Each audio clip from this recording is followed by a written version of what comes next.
All right, ladies and gentlemen, it is episode 10 of the Last One Fast One podcast. We got a great guest tonight. We're moving it back to Nebraska here. He's from Omaha. Rush Clark. He's a Nebraska state record holder in the 100 fly, and recently announced he's transferring to Ohio State University to continue his swim career. He's accomplished a lot in the swimming world, and we're honored to have him on the podcast. Thanks for joining us, Rush. Appreciate it. Thank you for having me. Yeah. Yes. So, you go for it. So how'd you get started into swimming? Just take us back to. Okay. Yeah. Let's see. When I was 5, we started doing lessons with my sister at the Y. I grew up as a Y kid. Gotcha. Most people do, but towards being, I guess, 8 and stuff like that, I started getting to like a little more serious, like Y, like how like they do practices and stuff like that. And then when I was 10, I kind of joined like the rec league in the summer. And then we went to regionals, which was in Minnesota, and it was pretty, I didn't realize it was like fast competition. I thought it was just more for kids, having fun, stuff like that. But, like I only really swam when I was younger. It's because my mom promised me that we would get Outback after each practice and stuff like that. Nice. So that was kind of like, the incentive to swim at the time. But, I started getting better and I started liking it more. And, after I was 12, 13, I moved to goal with one of the groups. And that's when it kind of took off from there.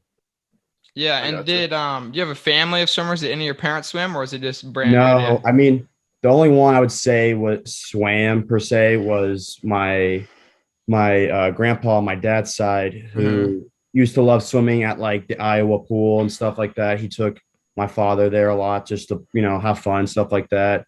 He used to do at water parks. He used to swim in like the wave pool just to get a workout in. So I thought that was unique. Gotcha. Yeah, that's pretty rare, it seems, in the swimming world. For people that are at the elite level, it seems a lot of them, like, their parents swam or they come from a family of swimmers. I don't have the background, which I think is a little more special because like my parents, who weren't college athletes, high school, and that was pretty much it, basically made 2 Division I good swimmers. So it's like kind of start out from scratch, but yeah, that's awesome. That's awesome. And you have a sister, right? Yep. She just finished her freshman year at West Point. West Point, gotcha. Yeah, Luke's looking into the academies here. Luke, where are you trying to go again? I think Naval Academy is the goal. You had to do it, didn't you? You had to be that guy, didn't you? Hey, no hard feelings. All right, back to you. When did you realize you could swim in college? Probably freshman year. I had a breakout year this summer going into freshman year when I kind of dropped a good amount, got my first sectionals cut. And then my first sectional cut was actually in the 100 backstroke. And it was actually like 103, 102, something like that. And I thought, okay, maybe a backstroker in high school. And then I had the bonus time and I dropped almost a 100 at the sectional meet. I'm like, okay, maybe I can work more towards fly. And then I hit like 1001 at D1s. And I was like, okay, maybe I'll work a little more fly. And then it started happening towards high school where I hit like 54 back, 53 at the first meet. I'm like, okay, maybe I can make the A final at state for each one and then go on to Minnesota meet or our travel meet for prep. And basically I hit like a 52 mid. And I was like, okay, maybe I can go like top 3, top 4. Cause I remember there was a kid from Southwest, Nolan Reed, that senior year, who's pretty good. Yeah. Besides Colin Fave, but I was like, okay, maybe I can, race with those guys. Then I go Metros, our conference meet in Omaha. I hit 51. I'm like, all right. Like maybe if I drop a little more, I can beat them.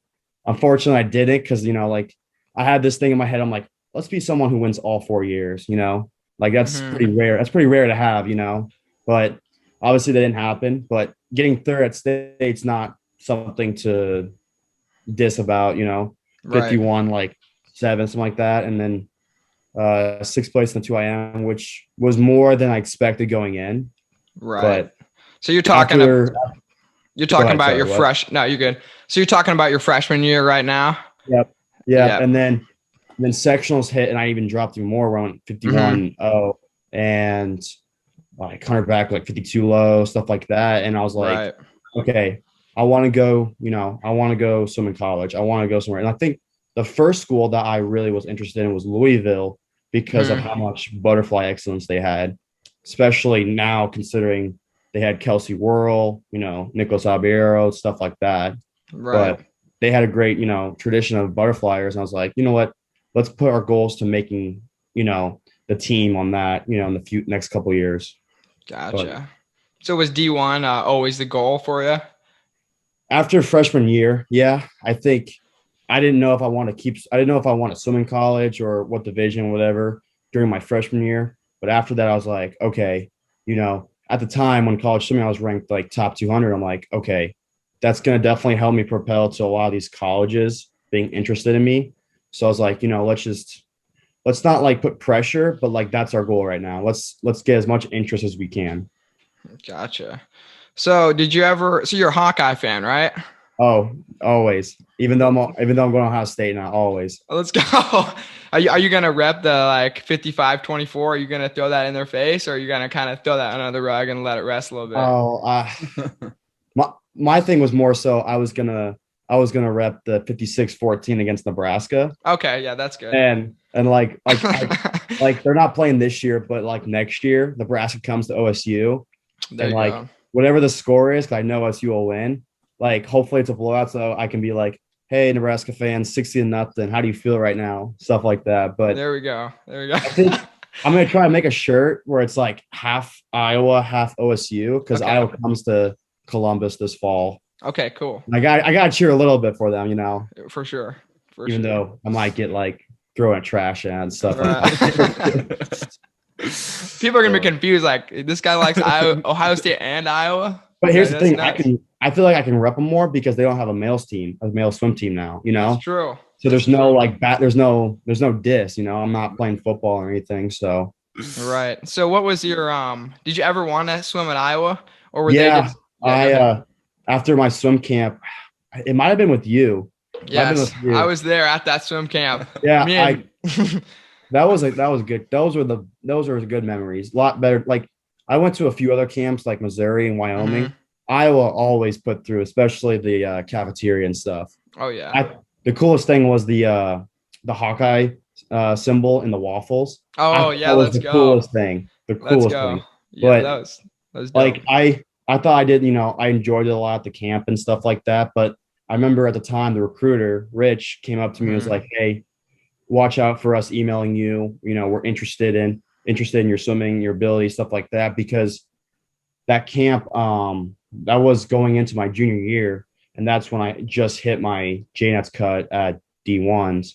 And I was like, okay, like you recruited Jackson Allman, good friend. Like there's a good program. Like, maybe I was really invested into going there because I didn't think I was going to get a whole lot faster. Right. And it wasn't anything against Iowa. It's just like when you get the opportunities from these top 5, top 10 schools that want you, it's kind of like you see the results more than University of Iowa. And it's like, okay, like I'll be more farther away from home, but like, will my career be better off, Right. Yeah. And it's, at the end of the day, it's probably a really good thing you didn't pick Iowa because they don't have a swim team anymore. So women's swimming they have, but not men's. Yeah. I hope they bring back their men's team with their the coach they have right now. He's a good guy. So it's like, is he? I don't know much about the coach now. He kind of knows the ins and outs because he was the head club coach for Iowa Flyers. Okay. So he sent multiple swimmers to that team and he kind of knows the background.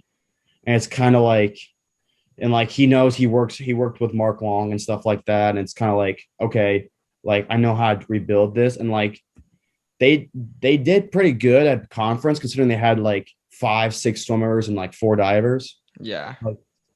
Like I mean, they're bringing in good recruits now, so it's like they should be back, within the mix in a couple of years. Yeah, that'd be cool. What's one more question, then we'll get back to you. What's Mark Long up to these days? Do you know?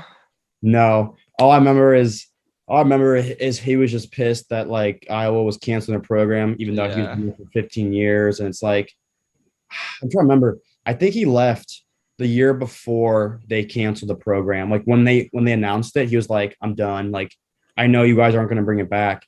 Mm-hmm. And then there was some controversy because when the team got cut, they gave the assistant coaches on the football teams Right. bonuses. Right. Yeah, And that's the money crazy. and the money was similar to how much they were paying the Iowa swim coaches. Yeah. That It's was crazy. a bad incident. Yeah, that was too bad. So let's go back to you here. So you finish up your freshman year. Going into freshman year, did you have big expectations, or were you just kind of there to be there at state, make an A final, or were you like kind of going to win that freshman year? What was the goal mindset there? Sorry, give me 1 second. No, you're good. Popped up. No, I would let's see.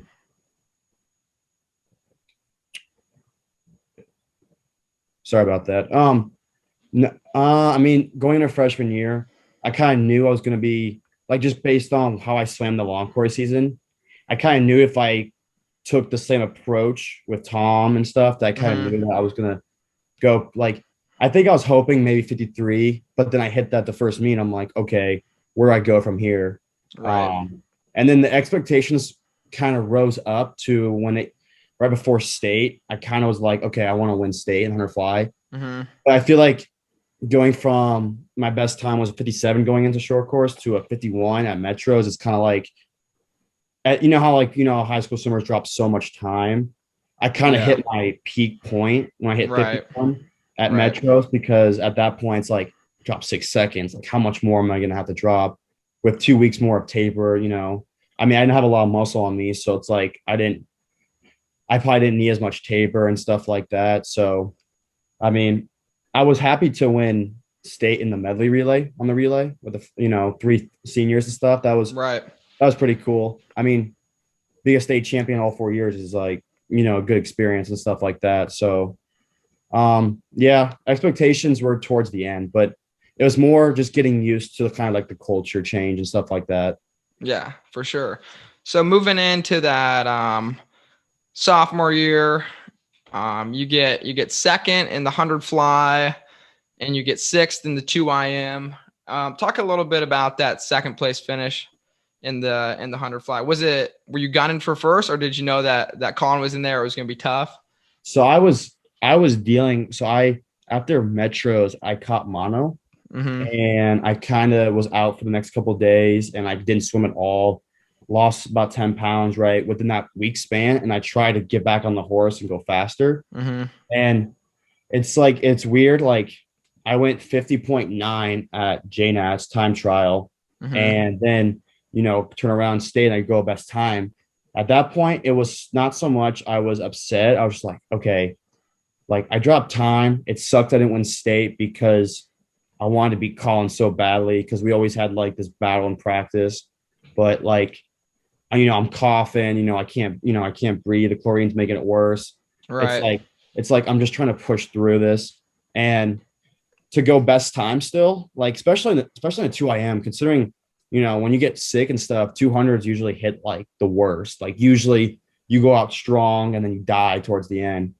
I think I hit a PB by a second. I think I got the futures cut. So I was like, okay, it could be a lot worse. We'll take away what the positives were, got on the 4 free relay to win state, still a state champion, stuff like that. So it could have been a lot worse, Right. But other than that, no. Yeah, for sure. So let's talk a little bit about this Iowa Fly Speedo Midwest Challenge, because me and Luke both were doing some research on the swim cloud, and the graph just goes from here just straight up. Yep. What happened from let's see, March or February to when was that meet? October or something? Yeah, that summer training, somewhere in there, it wasn't even my summer training, because like I hit best times in summer. I remember I hit it. So we went to sectionals. There was a me in Iowa that I raced Brendan Baylog a good amount of times, and I beat him a few times, and I was like, all right, like, it started off a good summer. I was like 57 mid, 210, 2 fly, stuff like that. And then Capital City Classics, similar times, and then sectionals hits, and I tie for 8th in the 100 fly, go 57 like 1. I'm like, okay, get the short course JX cut, we'll be able to do that. And then I race a Mizzou guy and I go 56.9. I'm like, oh, like, 56, I that's a good accomplishment going into junior year. And unfortunately, I missed the JNET's cut by 0.2, and it's like it sucked a little bit. I'm like, okay, you know what? I'm gonna go futures. I'm gonna go with goal, but you know, I go 56.7. I got second by like 0.0 something. Mm-hmm. I forgot who the guy was, but got second. You know, cool to get a medal on the podium stuff. You know, 2 fly and 100 back weren't the greatest, but they were something to work off of. And then I took some time off. I was weighing in about 165 or so. Mm-hmm. And within the month of August to the start of October, and the meet was at the end of October, I trained so much. Like I put a lot more work into my dieting, my, you know, stuff like that, my sleep habits, you know, actually putting like school ahead of anything else. Like I wasn't just, you know, I wasn't being lazy. I was always having priorities and, you know, intact. And there were practices where I finally realized, I'm like, okay, I'm a lot better than what I've been producing the last year and a half. Like we did 21s on like the 145 goal. We did that a good amount of times where it's like best average. And I was holding like 54s. And I'm like, okay, like, you know, like my aerobic shape is there. And then we would go fast stuff at a pool called Montclair. And I went like 25.0, you know, back half speed, 100 free, which converts to like 22.6. And I remember Tom came up to me, he was like, you know, I told the group right before you did your second one, I'm like, what? No one's ever gone a 24.9 in this pool before. Now, I think he's like, I told the group, I think you're about to go 24.8 because you're trying to prove a point. And I actually went 24.7, which was like 22.4 or something like that. Mm-hmm. So it's kind of leading up. And then in the weight room, I put on about 15 pounds because I started to realize how much, you know, weight training actually helps in the pool. Mm-hmm. So from 2 months, I went from 165 to 180. So that helped a lot. Mm-hmm. And then it does help to go best times in practice. Like I had a 48 mid 100 free best time, and then I go 47.5 at the end of practice. And I'm like, okay. And then the Speedo meet comes, and I'm like, okay, how fast, you know, I'm thinking like 150, 2 fly, 149, because I was pacing like 149 practice. And I hit 149 in the prelims, and I'm like, oh, that was easy. Like I gotta go faster than that. I just missed the meet record. And in the finals, I went 147. I'm like, all right, there's gonna be, you know, teams that are gonna be looking into me now, like stuff like that. And the meet kind of just rolled through where it got to the 100 fly, which I wasn't too happy with, because like 48.9 is pretty good, but it's like I go 147. I probably should have been like 47, 48 low. So overall, the meet, you know, went really well for me. And after that meet, I was able to send out my times to like these bigger top 5, top 10 schools. Mm-hmm. For sure. So yeah, going into like taking that transition into like junior year, you hit like juniors and you get an A cut. Like take us through all of that summer jazz for how meets go. Let's see. So after the Speedo meet, we had the MAC meet, which I didn't like rest or I didn't suit up or anything. You know, I just kind of swam through it. And then high school training start, you know, we always have, you know, the eyes on the prize of winning our team title and stuff like that. And, you know, I go juniors, I go with a couple of teammates, and I start off the meet pretty well, drop 3 seconds in the IM. And I'm like, okay, like we can build off of this. And then in the 100 fly, it's like 8.4 in the prelims. Was like, okay, unofficially, I broke the state record. And I get a couple texts saying like, hey, you know, like unofficially, but like, congrats, like, you know, you can do that state. And then in finals, I put together a little more on the back half, and I go 7.9. And I'm like, all right, like this state record, it's going to be mine, you know, come a couple months. And then 2 fly hits, and I'm like, I want to make A final. I got to make A final. So I make it, and like I was out. Oh, my splits were so bad in prelims. It was like 9.7, 9.6, and I was back like 7.0. I just went for it. I was racing a couple Texas commits. I'm like, you know what?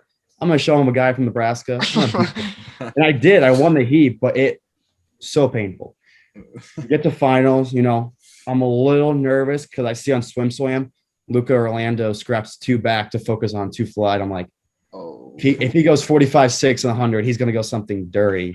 Mm-hmm. So, you know, the jitters get to me. And by that point, I kind of hit a brick wall on like my taper because I only rested a few days.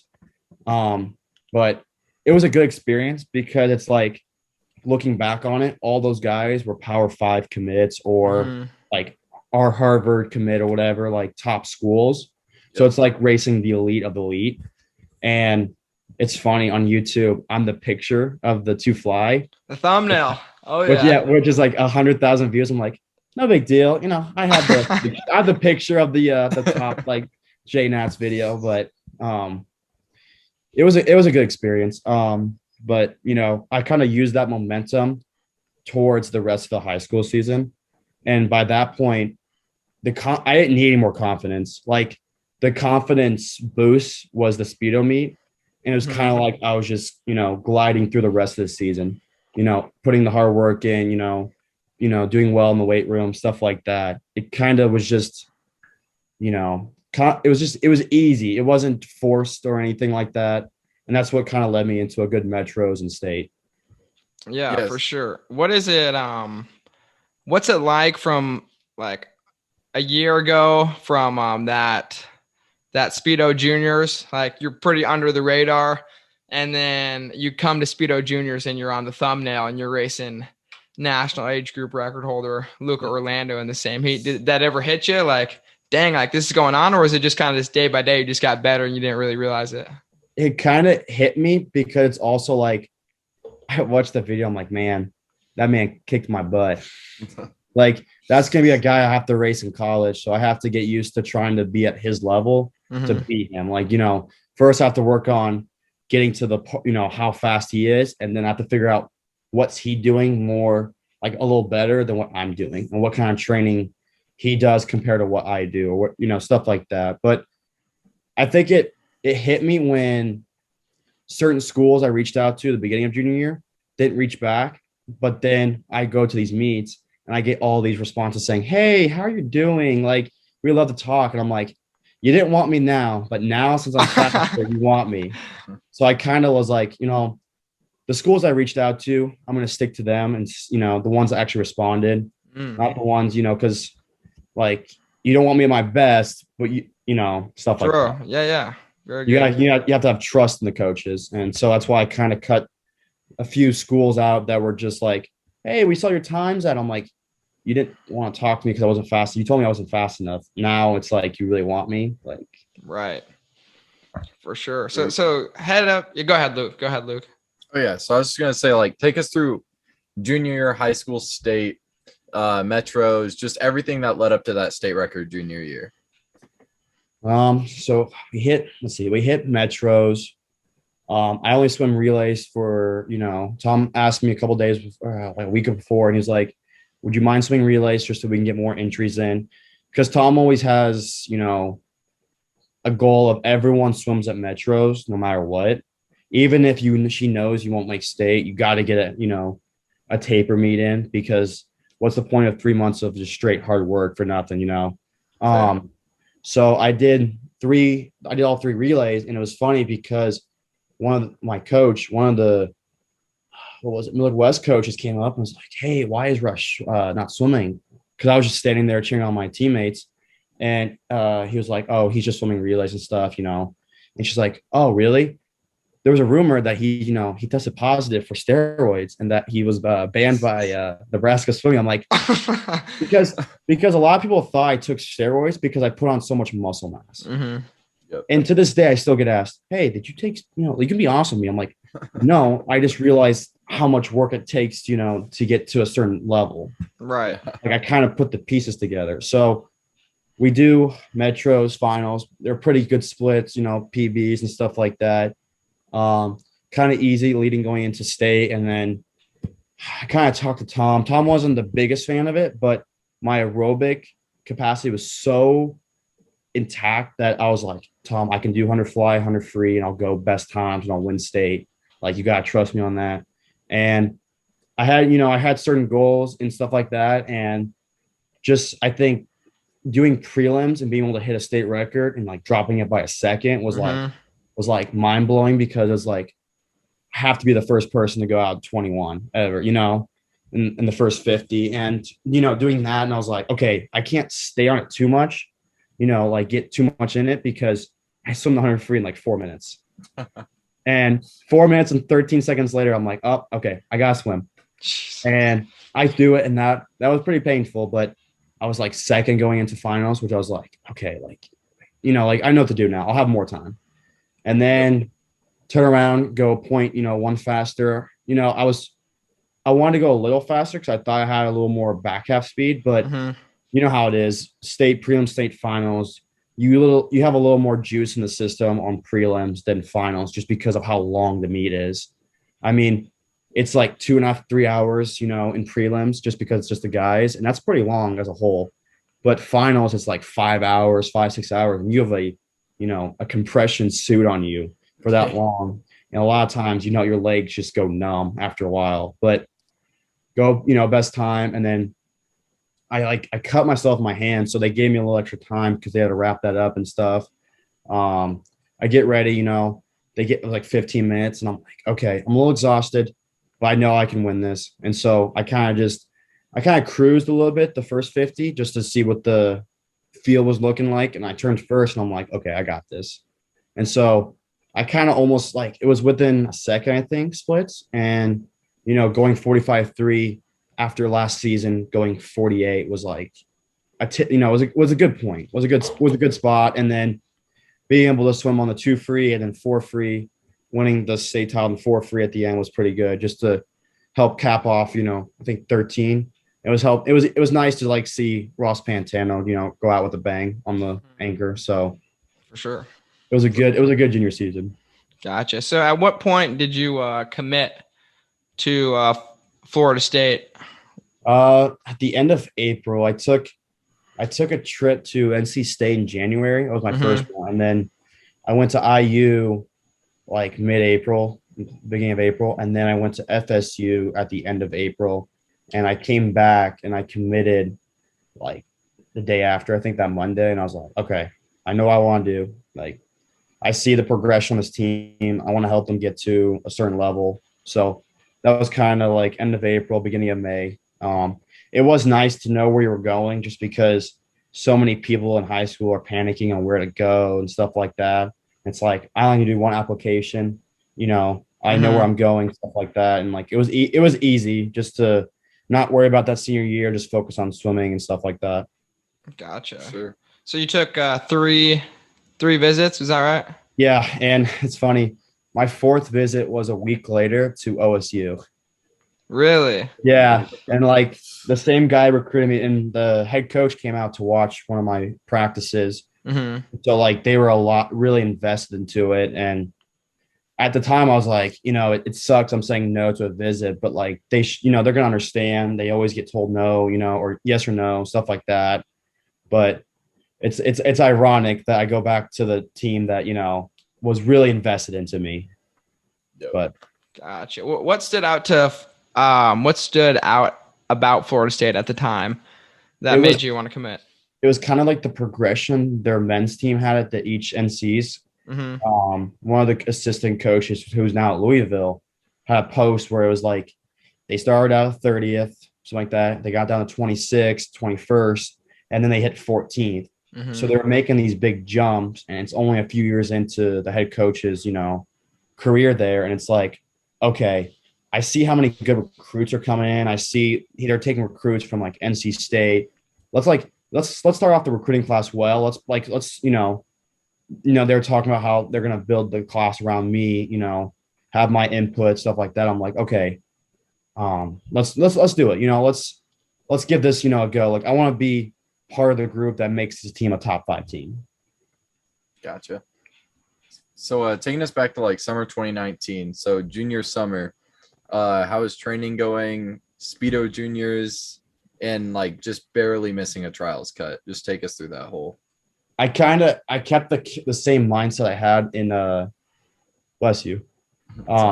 This same like mindset I had going into like the sort of like the beginning of junior year to the end of junior season.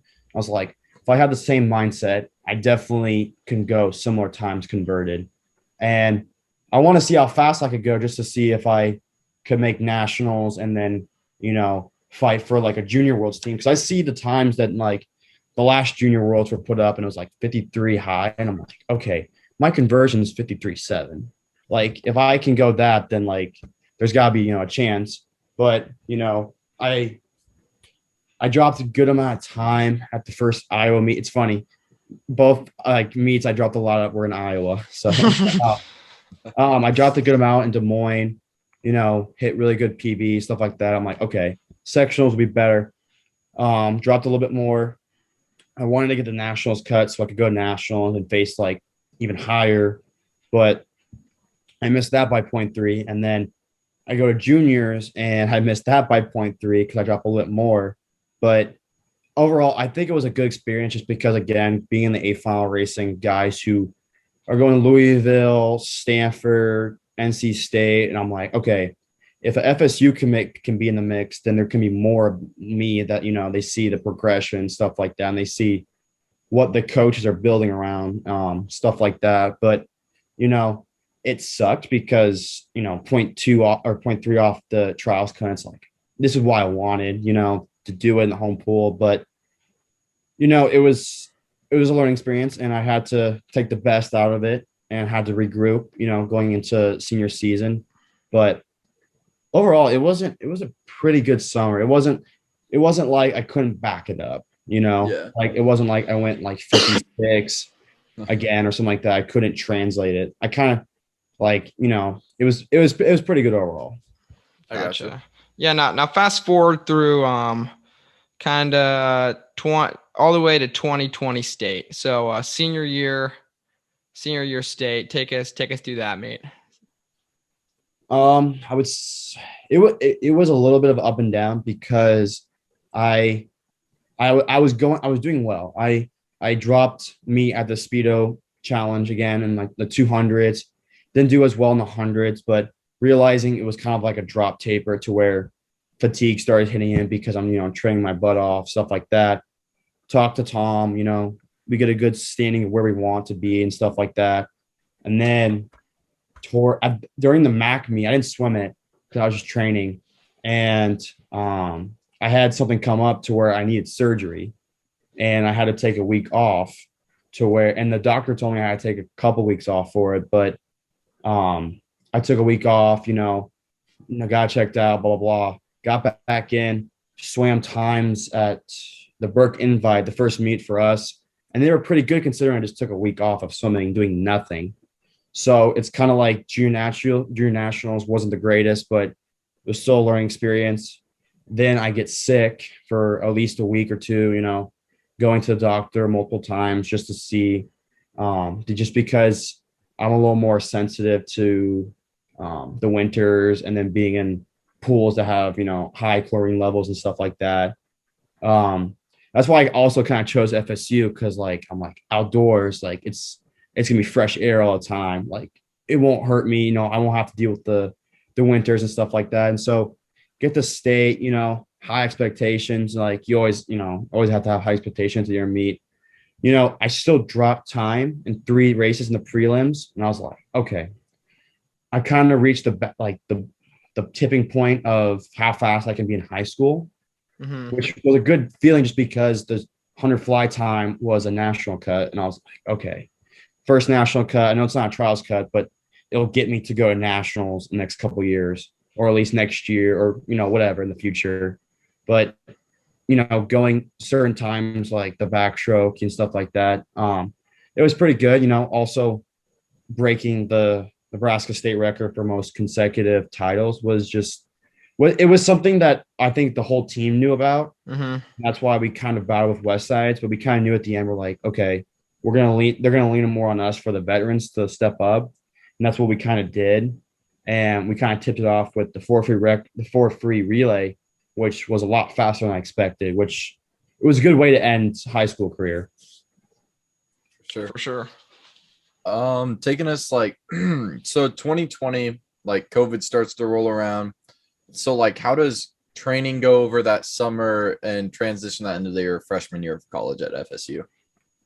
So when COVID hit, obviously they shut down everything and stuff like that. And like, I was lucky enough that I forgot what pool was called, but there was a pool in Omaha that opened up within a week and let swimmers in. And it was nice. Oh, it was Dive Ventures. That's what it was. And they had 3 lanes or so. It was very warm, but it was still a pool. And I remember one of my sister's friends kind of got us in there, and slowly goal swimmers started going there and stuff. But we didn't have enough tough time getting back in shape because we were able to train there like every other day or whatever, or something like that. And so it wasn't too bad. It's just that we had to wait a long time for goal. I had to train with my strength coach as one of his friends because prep wasn't allowing us to intermingle or whatever, talk, like see him in person, coaches in person. And he was, working as a gym teacher and stuff like that there. So technically I wasn't allowed there because they would basically get the coach or teacher fired. So I was like, you know what? I won't do that. I still need to train, stuff like that. I want to get ready for FSU if it happens. So I go somewhere else, kind of focused for a long time on weight training, kind of got my PRs up there. Like I was really into it for a while. And then training started to happen again, get back into it. Summer went pretty well just for being ready for FSU. And then going into FSU, it was just kind of like it wasn't hard, or it wasn't easy, but it wasn't hard compared to others. I think doing a meet at Midland and going, I think 100 fly wasn't that great, but it was near best time in the 50 free. So I was like, okay, like I hit a best time in practice. We suited up a couple times at I forgot the pool, but we suited up a couple times, hit PRs and then also hit near PRs on like a 2 fly. Excuse me. And then, I was like, okay, it's a good way to end, take the best out of a crappy situation. And it was kind of easy just to go in FSU. I kind of had high expectations, just being kind of like the number one, like the top American recruit, because a lot of times international swimmers sometimes don't convert over to yards. They'll have really good long course times, short course times. But as an American, you see what you get, you know how fast they are truly. So it's kind of, there was no pressure, but it was like, I know I what I need to help with the team and stuff like that. I gotcha. So take us through, so you get to FSU. How's the training schedule looking like since, COVID and all? And how is it different from like your training at goal and over the summers? I would say the biggest one was yardage.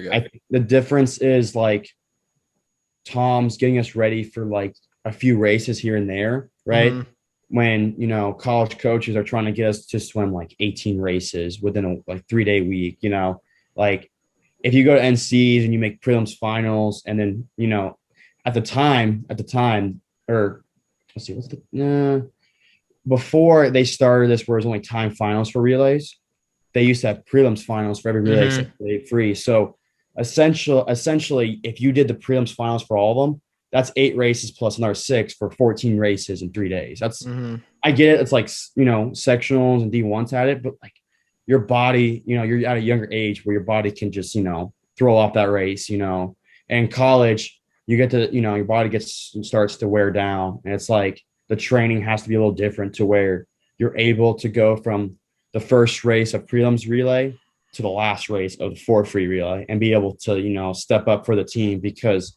at that point, especially relays I've noticed in college are all about the team. You can't, if you have a great split, that's great, but as long as your team wins, that's all that matters.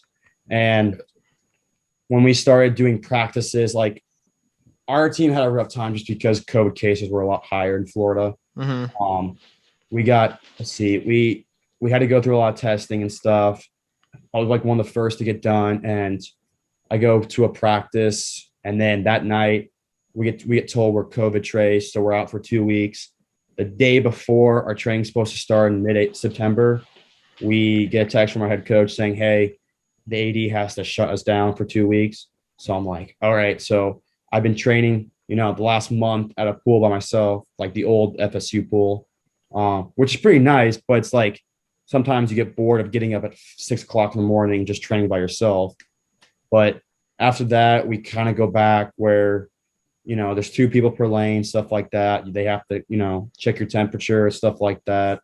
Um, it sucked because like you couldn't experience the college like lifestyle of a student athlete. Like it was easier in the sense that all the classes were online, but like you didn't get to go out with your friends and enjoy yourself on the weekend after a hard week of training. You had to stay in your dorms and you had to basically just watch a movie or play 2K.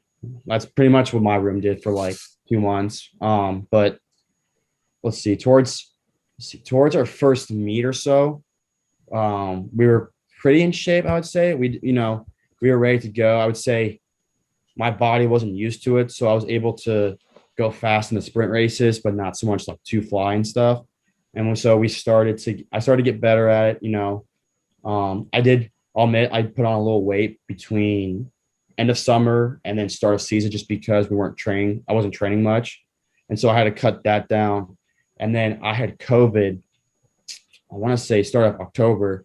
And I didn't realize it till I got towards the end and tested positive stuff. And then we had our invite in which, I was still dealing with like lung issues and I had to get taken that care of. And then, towards the end of freshman year, I was doing pretty well, going best Speedo times and stuff like that. That's always a win at like a college dual meet, but go to ACCs and, go near best times. And it's like, okay, like I can take this as a positive or a negative. Like it's COVID year. Like a lot of people got screwed. Like I'm not just the only one. Like I need to realize that at least I was able to go to this meet, and be trusted by the coaches to be put on this level, and that, I can work off of this. When we start in August instead of October, like I'm going to have 2 months of training behind my belt before we get into meets and stuff like that. And so that's kind of my approach afterwards. But like not even 2 weeks after I got COVID again. And I had to go out for another 2 weeks. And then I switched groups from, we had lower sprint and upper sprint, upper sprint was more aerobic base to help with anyone who did 200, especially for 2 freers. And I was like, all right, I need to go to a group that has, 2 flyers and stuff, and I can race with them because 2 fly is going to be my best bet to do really well in college. And so I switched to mid stroke, and it took a while to get back into shape, like a month or so. And I was doing well going into the summer, and I was like, all right, like, let me think about if I want to stay here or go home. But that was pretty much freshman year. And did you end up staying at Florida over the summer? I did because I wanted to see if, because we basically did long course pretty much every time except one time we would do short course in the diving well. So like I'm thinking 2.5 months of training should help towards, some fast long course time, especially like that was the most in shape I've ever been swimming. Was towards the end. I was like, we were doing 31s or something like that, something long aerobic set, and I was like, this is easy. Like he was big on heart rates and stuff like that, and he was very my mid stroke coach, Dan Kessler, who's the head coach for Dixie State now. He was very orientated, something like that, with how his practices went. There was always a certain warm up he would like want us to do and stuff like that. It would mix it up a little bit, but like it was pretty detailed to where you need to focus even in warm up. You can't just be mindlessly swimming. And like he was a pretty caring guy, and I was like, okay, if he cares about my swimming, my future, I'm gonna stay here. It sucked a little bit because with having a lot of internationals, they all go home. So there wasn't a whole lot of people there except for the incoming freshmen that came later. And so the summer went pretty well up until the last few weeks where everyone started going home because I wanted to go to West Nationals in Greensboro. Okay. And not really anyone qualified for that meet. So most people went home, especially all the freshmen, because one of the freshmen actually tested positive and got everyone COVID trace. So they all went home. And I was there by myself for the last week or so because my group coach was out doing like like recruiting and stuff like that, like in Huntsville, Alabama, and stuff like that before he came to my meet. So it kind of got to the point where it's like I'm bored, like I want to take my break too. So I didn't have the best long course meet. It wasn't the greatest, but it's like I know how well I can do. I just need to be able to take it to the end of the season and actually have, my focus on what I want to do instead of just, wasting money and showing up to a meet where I don't want to be there.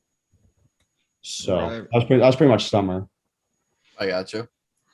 So so over the summer, you take a sophomore year, correct, at FSU as well, right? Yeah. Yeah. So that's 2021, 2022. So you hit after all the COVID, so you add a little bit of time going in there, and then time to the next season, you're back at best times. Just take us how that feels just to get back into it fully. It was a good feeling. It was a positive and negative because when I got back from the nationals meet in Greensboro, I think it was 2 days after that I got a text. I was like, you know what? Let's not take a break. Let's get back into it because we know what I'm capable of. I'm about to go to practice, and we get a text saying my group coach just took the head position coach at Dixie State. I'm like, well, that's awkward. Like, what am I gonna do now? So I go show up. He's already gone and stuff. Like, okay. The head coach is like, maybe you should take a week off at the minimum, just to get regrouped. Like, your coach just left. You were with him for the summer. So I do that, and I come back. Like, you know what? Let's not put pressure. Like, I finally get to the point where I'm at peace with swimming, and like whatever happens. Like, I know how much effort I can put in, how much work I can get out of this, but like, let's not put any pressure on what I need to do. I have goal times, but if I don't get them, I'm not going to be hard on myself. And so the first month of training was really good, and then we get to our inter squad meet, and I win the 2-fly, 100-fly, way faster Speedo times. I hit 149 and then 48.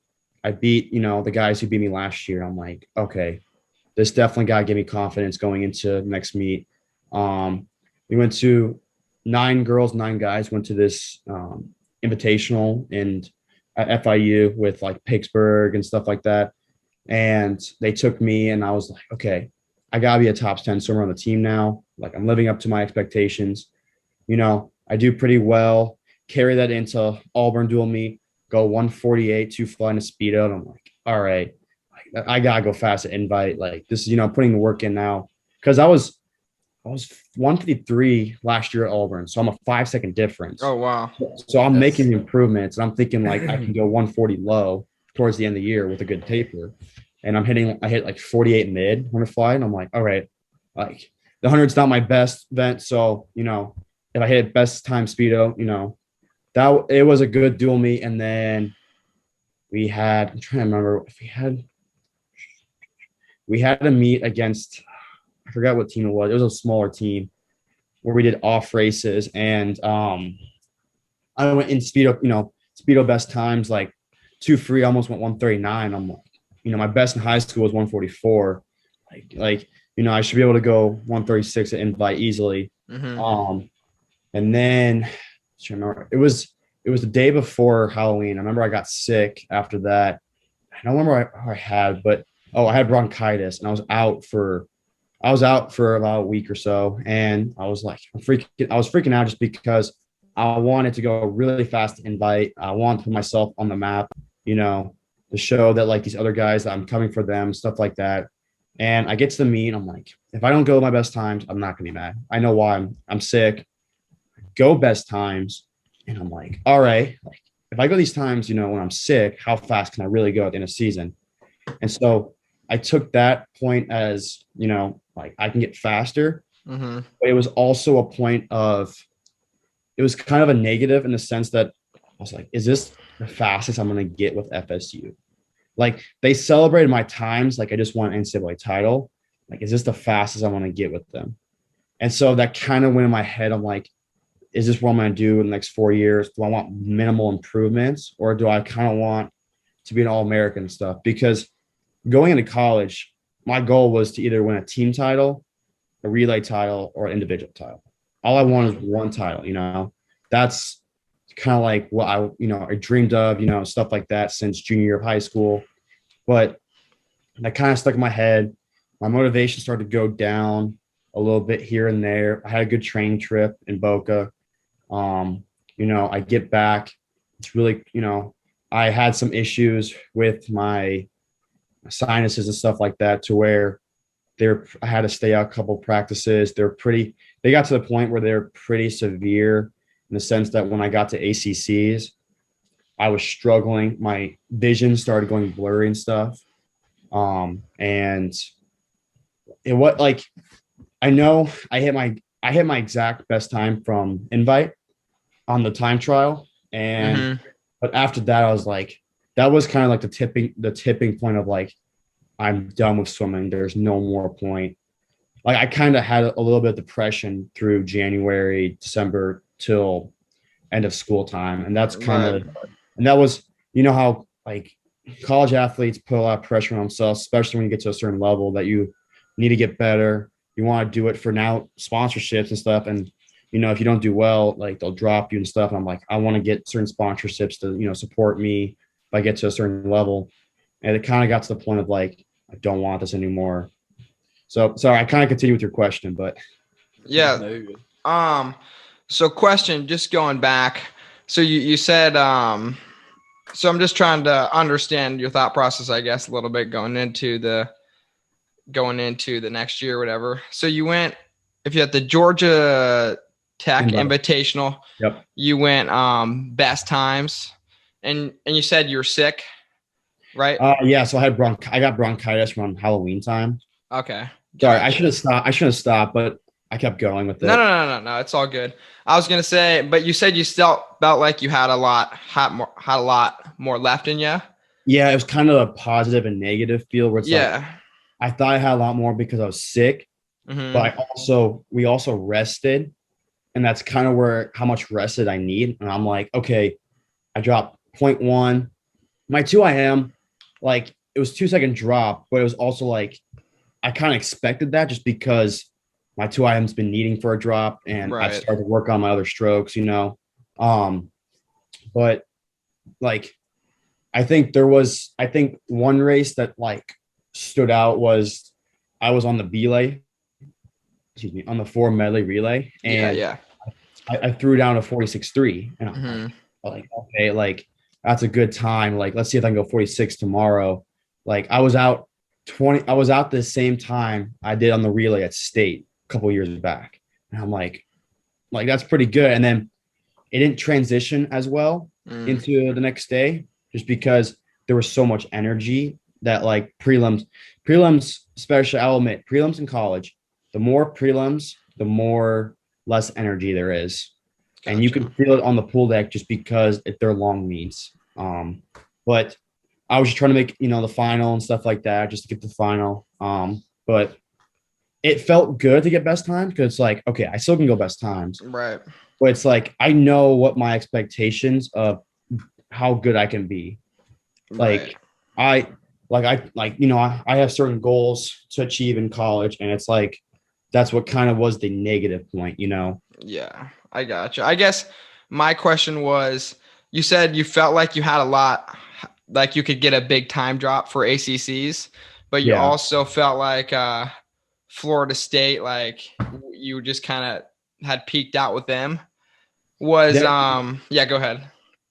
I had like the peaked out point didn't hit me for a little till like December after training trip and stuff. Gotcha. But like I thought I could drop a lot more because I was sick.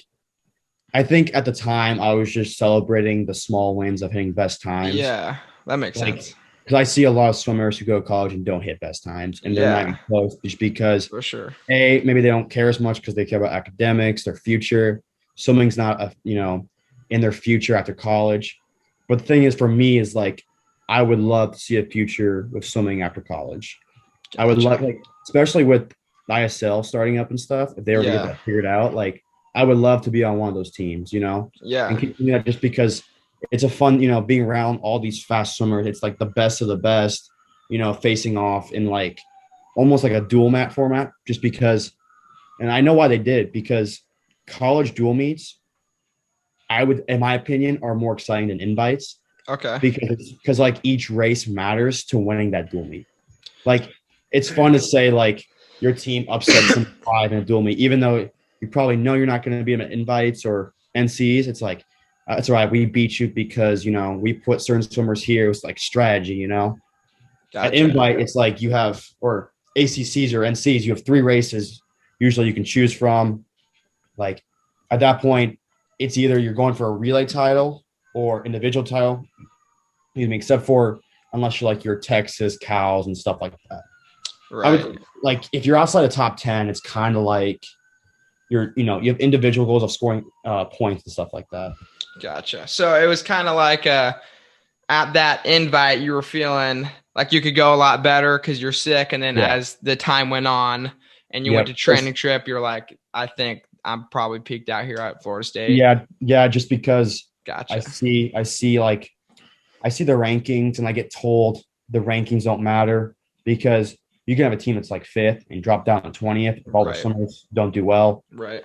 But it's like I see our ranking and I'm like, did I really make the best decision for me just because, I see teams like OSU, Texas, Cal, Florida, they're always producing and it's like they're not going away and stuff like that. And it's like how bad do you really want to be at, an All-American? How bad do you want to be at because arguably NCAA's is the fastest meet just because compared to the Olympics, you can have people from small countries go, right? Right. And they don't go that fast. But NCAA's, you have to qualify for individual. You can't just be from a team and be like, oh yeah, we'll send one person from our team. You have to go a certain time. Like you have to go 45-7, 100 fly, which is already really fast. But you're telling me there's 30 guys that are, fighting for a spot. I mean, 53, there was 11 or 12 guys that went 18. You could have gone 18 to make a final. Right. And that's already dumbly quick. So it's like, that's kind of what I want to do. And it's like, I see hardly any of our teammates go score NCs. And it's like, all right, maybe I need to put myself in a different environment that, makes me a lot better. And the times that I want to go, the coaches already know that they can produce that because I've done it before with other athletes. Gotcha. That was the biggest thing. Like knowing that and this is nothing against FSU, but knowing that they can't produce, I haven't seen them produce like 142 fly. And I know OSU has. Right. Like this year they had 2 or 3 guys in the 142, 141. And it's like, all right, if I put myself in that group, they can help me get to the level I want to be at. Right. Yeah, for sure. So at what point were you just kind of like you're really thinking about out transferring? It was probably it started thinking more and more towards conference. Mm-hmm. And then once conference hit, it kind of got to the point where I was like, I'm dealing with these issues because I did my time trial and the 2IM was a struggle just because I was dealing with the same thing. Right. But when I got to the 100 fly, it was a lot worse because when I dove in, the first turn, I couldn't see the wall just because of the issues up here were affecting it a lot. Yeah. And I'm getting it taken care of now just because I realized that Nebraska doctors and stuff are a lot more quicker and, in my opinion, more caring than Florida. So, like, I was like, you know what? I don't want to keep swimming if I can't see the wall and I'm going to hurt myself. So at that point, I went to the ER just to make sure nothing was serious enough where I just couldn't see. But at that point, I told my coach, we talked about it. I was like, I'm going to scratch the 2 fly. I can't do this to hurt my physical health because then if I get hurt and stuff, that'll hurt my mental health on not wanting to swim even more. Right. I scratched that race, and throughout the meet, I wanted to go home. I wanted to get out. I didn't want to think about swimming. It was a long last 2 days, but I wanted to go home, back to my apartment and just not think a single thing about either FSU swimming or swimming in general. And that's when I was like, a week after, I was like, I told my ex-girlfriend, I told her, or my current girlfriend at the time, I was like, I want to transfer. Like, and I called my dad up. I'm like, hey, I want to transfer because, I know what I'm capable of. I just don't think they're going to be able to get me there. And it was tough because, you have these expectations and wanting to bring this team up to a certain level, but it's like eventually you have to realize you got to do what's best for you, because at the end of the day, there's only a certain amount of years you have in college swimming. For And sure. luckily, my freshman year we got COVID year, so I still have 3 years. Gotcha. So I was like, okay, I'm not going to waste this. I'm going to go find a school that that can see my interest and see what goals I have at hand. Because after the two fly, backing up a little bit, after the two Yeah. fly time trial, I'm like, this is really what the best I'm going to get. Like, this is awful. And I had that negative mindset. I didn't flush it out of my system, and the 2IM happened. After that, I got out of the pool. I was pissed at myself, but then I broke down. I went to my parents. I'm like, don't want to be here anymore. I want to quit swimming. They were like, no, you just need to calm down, reset. 100 fly is more of a race than 2IM. But at that point, it's like, it's so hard to flush out how much pain, how much sacrifice you put in for minimal drops. Right. I would For understand. sure. I would understand it a little more if I was like a 19.0 free guy going to college and I hit 18.8. Right. But A, to 53, and B, you're already super really quick. I wasn't at the point of already qualifying for NCs going into college. Right. So For sure. after that point, I was like, you know what? When I got back, transfer, told my coaches, went to compliance, enter transfer portal. And the portal is really easy just because you fill out a few things, but then your name's put in within a couple of days. So it's like you can send out emails quickly to the coaches and stuff like that. Gotcha. So until you put your name in the portal, it's just like, do you have no idea where you're going? I had some ideas. Mm-hmm. It's funny. When I started thinking about transferring, I started thinking about what schools could benefit me Mm-hmm. the best and what I could help them with. And I was looking at schools like Louisville and Virginia Tech who produce a lot of flyers recently and understand what's going to take. And then OSU, just because produce flyers, I see they take Hunter Armstrong, who's pretty good at West Virginia, but they take him and make him Olympic gold medalist. And I'm like, okay, they take a guy who was good, sort of like me in high school, and they make him a gold medalist and now a world record holder. Like they have some formula that's working. It's not working as much for FSU for me. And so I reach out to them, you want me to keep going? Yeah. This is great. For sure. Okay. And I reach out to certain schools like that. I get responses, I get on phone calls with I start with A&M and then Kentucky, just because they had a 2 flyer who made the A finals last year. And so it was like, okay, they definitely can produce. Continue down to OSU with my 3rd or 4th phone call. And the way our interaction had, I was like, this is the most exciting. Like, I was so excited. I was like a kid in a candy store when they responded saying, we see what you want. We want to talk to you about a future with us. I'm like, yes, top 10 school, hopefully in a couple of years, top 5. Like, I want to be part of that. Like, something that's already built that will continue to strive for perfection. Get on a phone call, went really well. Coach Mike was like, we know what you want. You experienced college for the last 2 years. We see what you want. We definitely can get you to, we definitely see you as like this. He said this like when he was recruiting me in 2019. Yeah. He kind of saw me as a diamond in the rough in 2020 class. And he's like, we still see you as that. And I'm like, okay, there's still confidence in me to get to the level that they see me at. So he's like, you want to get a trip this weekend? I'm like, yes. Go down there. Love the campus. Love everything about Columbus. It's funny. I miss the cold. I miss wearing parkas all the time. I miss indoor pools. It was awesome. The athletics. it's like I've never seen such an athletic department care so much about their athletes. There was so much like they had stuff that no other university has, and I'm like they want, and the coaches, they have a roster limit. They have certain people that they want to come in. It's like we only want certain people that are willing to strive for perfection. We see you as one of them.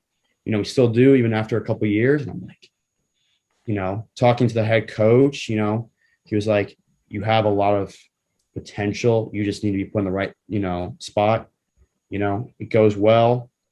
Have my meeting with the head coach. I'm like, you know what? I want to commit here. Like, I want to start focusing on what my future is with you guys. And so after that point, told the coaches, hey, I've committed to Ohio State. And that's when I kind of started having a little more motivation to work towards them. Gotcha. So you put your name in the portal, then it's just crazy. Just everything starts rolling basically. Yeah, it's fun. I started off so like I stayed up late that night when I got 12 in the portal. It was like 11 o'clock, and I see an email saying, hey, you're in the portal. I'm like, let's go. I'm going to send out emails to the schools I'm interested in now just to get my name out, show them that I'm interested. And then next day I get responses quicker than I thought, but obviously being pretty good, obviously they're probably going to reach out and stuff. And I see like on Instagram, text, DM, stuff like that, follow request and saying, hey, can we get a talk with you? It helped. I was thankful that some of the coaches helped reach out to other schools.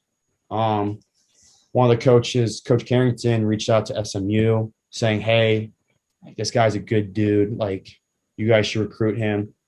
But at that point, I'm like, I want to go to a school has solid success behind it. I mean, OSU women have won the last 3 Big Ten championships. So they're kind of like the queens of the Big Ten right now. Right. And the men's team was third last 3 years ago, something like that, in 2019. And then 2021, I don't remember what 2020 was, but 2021 they were third, but they were only behind first by 50 points. So they're close. This year they were like 70, but they were in second. So they've beaten out, Michigan, who's kind of been the top for Big Ten the last 30 years. And I see the comparison of IU and Ohio State, and IU loses like 5 fifth years. OSU doesn't leave in the 5th years because they tell me the seniors this year are all staying, except for now Hunter. But other than that, we're bringing in good recruits, guys who go 349 long course, 400 from Canada. So it's like, all right, like we can win a Big Ten title, and it wouldn't be a tipping point just because I would have a couple years of eligibility left, but it would just be a sign of relief knowing that the hard work's paid off if I can be part of the team that wins a Big Ten title, which because before I committed, I talked to Ryan Bubb, and obviously he went to OSU and we were talking about it. And he's like, yeah, the last time they won a team title in the Big Ten was the year before I got there. And for me, it was like, okay, he never won it, but it'd be cool for Nebraska swimmer to win a title, get a ring, be like, I'm a true conference champion, stuff like that.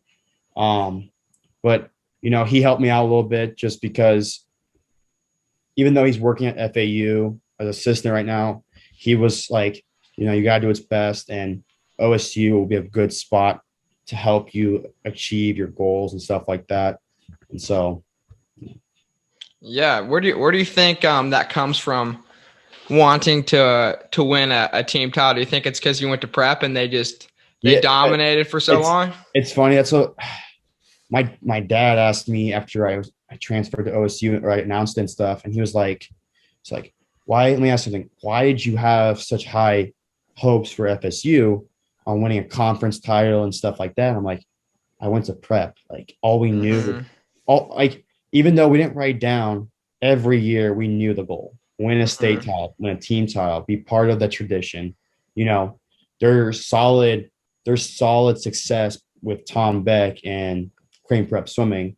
And I was like I want to carry that into college. And that's when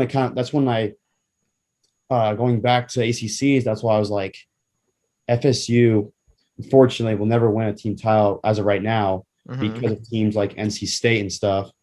And it's like, I'm so used to winning. I want to be on a team that's winning again. Right. Like, that's truly winning a conference title and then carrying that into top 4 finish, top 5, whatever, winning fighting with the big dogs and then being part of a team that's considered a big dog, like a powerhouse, Right. Yeah. OSU got 9th this year. Last year they got 7th. I think, they can probably be top 5, top 6 next year, and then top 4 bump, NC State or Florida out. And it's like, because at the end of the day, you can have overall your team has a lot better swimmers, but you can only take so many NCs. Right. And if your top group of those guys is better than other teams' guys, then you can be like considerably better and bump one of them out and stuff like that. For sure. I mean, the success for OSU doesn't lie just because a guy who was on book scholarship going into OSU, who's in my class, went from 1550 mile to 1440 and becoming an All-American freshman and sophomore year. And now he's made the world's team in the 800 and the mile. Charlie Clark, is that it? Yep. Yeah. So that's crazy. Success doesn't lie. I mean, there's guys on Canada, stuff like that who are, going to worlds. He won Canadian nationals with a 147, which 147 is no joke. Right. On course. So it's like they know what to do. They know what their success is about. Yeah. How are the facilities? I felt like a kid at a candy store just because of how nice they were. Yeah. Like the swimming pool was awesome. They have, a nutrition bar and stuff like that where you can fuel up and stuff like that. Cold tub. A lot of times if I want to go cold tub, I had to go from the pool to the training room, which was about 10, 15 minutes drive, right? Just because FSU's pool was off campus and it was also outdoors. So it only had like a locker room and the pool and the diving well. So, and it's no diss to them, right? It's just, it's going to be so much more convenient. Right. So when I practice, I can go straight to the cold tub and recover and stuff like that. But the weight rooms are so nice. And it's like, and the AD has been there for 17 plus years. And I've been told he's kind of built up a culture of that. There's a standard of what each sport has. Like if you look at football, basketball, swimming, most of the sports rank in like the top 10, top 15. And sure. If there's a few sports that didn't do as well this year, and for example, like baseball, and they just fire their coach because they have a standard. And it's like, if you're not meeting the standard, maybe it's not the best fit for you. That's why I kind of got the picture when, how they have the before Ohio State, they kind of be their own brand. It's kind of like their own standard, Gotcha. Yeah. I gotcha. Makes total sense. Yeah. So for our last little bit, we just like to ask a bunch of fun questions. So I'll start us off. What's your favorite pool you've ever swam in? Tough one. Texas. That was a nice pool. Gotcha. Was that at juniors? Yep. 2019 or 2018. Sorry. All right. Who's your favorite person that you've ever swam with? Ooh, there were a few good guys at FSU that were pretty. You mean you said train with, right? The same pool, warm up pool, just like anything. Yep. Oh man. I would say the train with was probably Jacob. Okay. And to like just have fun with, I would say Aiden Hayes, who goes to NC State right now. Gotcha. I've noticed a lot of times, some of the top swimmers are kind of like goofballs because, they're not putting pressure on themselves to do well. They know what they're capable of. And so I feel like that should be the approach for everyone. Like you should, no matter what the result is, at the end of the day, you're more than a swimmer. And that's what kind of the approach you need to take to like every meet, For sure. Yep. If you could swim with one person, dead or alive, anyone, I always say this, George Washington, Abe Lincoln, Katy Perry, anyone who you want, who you going with? I would say he's alive, Eddie Hall, because he used to be a professional, or not professional, but he used to be a pretty good British swimmer. Okay. So I gotcha. Right on. Yep. Favorite meat snack? Oh man. Not that. The Chewy bars. I gotcha. Solid one. What's your why? Like, why do you swim? What drives you into swimming? Ooh. I would say when you put hard work in, the results don't lie. Mm-hmm. I was talking to Coach Jay at Goal a couple weeks ago, and he's like, you should do D1s. Like, it doesn't matter how old you are, because at the end of the day, the clock will not lie to you. It will tell you how much work you put in, and it will tell you like if you're a success or not, and that's pretty much like how I carry it into other things. The work you put in is the result you get out of it. And if you don't put much work in it, you're going to see, not much result. And that's what I kind of saw at OSU stood out, was that these people are trained, year round. There's no breaks for them. Yeah. They only rest when it comes to like the big meets, and the results don't lie, year in, year out. Yep. So it's like that mindset that it creates. Mindset, because like it's not even so much pressure. It's just the work you need to get done, and you can have fun with it, but you have to get it done somehow. Yep. Gotcha. And Eddie Hall sounded familiar, and I just looked him up. Are you talking about World's Strongest Man? Yep. Let's go. Before. So the FSU head coach is a British swimmer, and he kind of knew the story behind him. And basically, he was a British like age group champ, like on top of the world. He was going to be like the next Petey per se, right? What? But like, and this is like 200 pounds, like lighter Eddie Hall. Right. But like, he got in trouble, and he wasn't the best friend group and stuff. And that's when his swimming career kind of died off.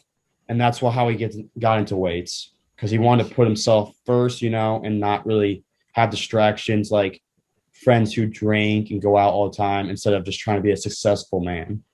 I gotcha. I looked him up. His stats, he's 6'3" or 6'2", 360. So, yeah. Well, all right.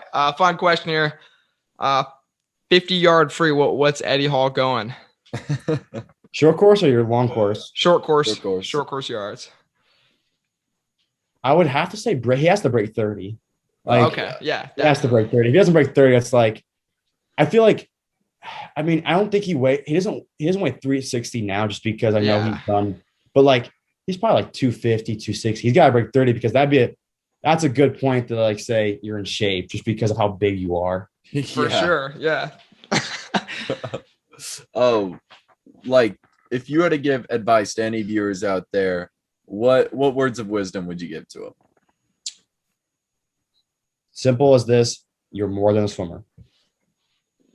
Swimming's going to come to an end, and when it does, you can't be like, what if, it's in the past, and the future is the only thing that is ahead of you, obviously besides the present, but you were living in it, Right.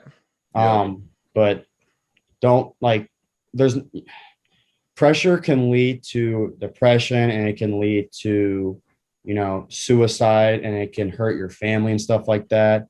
It can hurt everyone around you, and we've seen that in college sports recently, with multiple people taking their lives, and they're having good futures. Stanford women's soccer, who just won a national title a year ago, about to graduate 2 months before, stuff like that. Wisconsin cross country, runner, it's funny, all these Power 5, athletes who have futures either in the sport, or they set up their future, through the classroom, stuff like that. And all of a sudden it's gone, just because they put so much pressure on themselves to do so much success. And it's like, that's why I kind of had the mindset of going to college. And that's why I think kind of broke me, because like, I need to hit this, I need to hit that by each year. And when I wasn't hitting it, it kind of put even more pressure, but it made the sport worse just because I needed to achieve this goal now. It was like now, instead of enjoying the process, because if you enjoy the process, the result's going to be a lot more fun too. Yeah, I gotcha. for sure. What's next for the summer? You entered any meets, or you just training? Yeah, I'm probably going to do a few meets.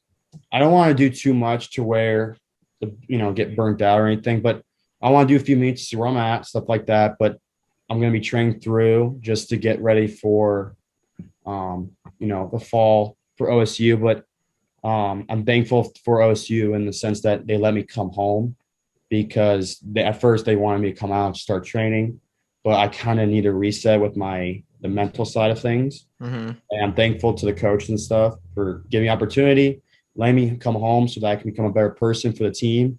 And that when my swimming is fully back on track, then, I'll be a good swimmer for OSU, hopefully leading to, more Big Ten titles, team titles, stuff like that. Honorable mention, making NCs, All Americans, hopefully NCAA titles one day, stuff like that. For sure. I gotcha. Well, you got anything else for us, Rush? I think that's a wrap. Appreciate everybody. Oh, yeah. Yes, Yes, sir. that is episode 10. Rush Clark. Thanks for joining us. Yes, sir.